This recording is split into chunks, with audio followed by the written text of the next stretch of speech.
तेरी मम्मी को लगे ममताज, दिखाई तेरी फोटो वो बोली और भाई तेरे एरिया में क्या चल रहा है?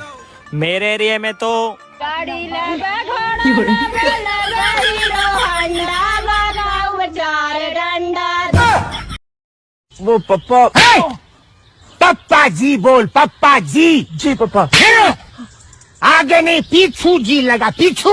जी पापा जी। जितना बोला उतना ही बोल।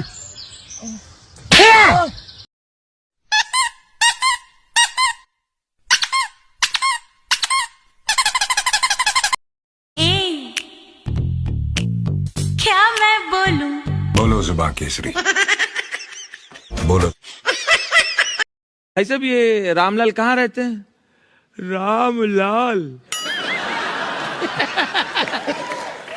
मतलब रामलाल के यहाँ जाना है, तो कोई काम होगा आप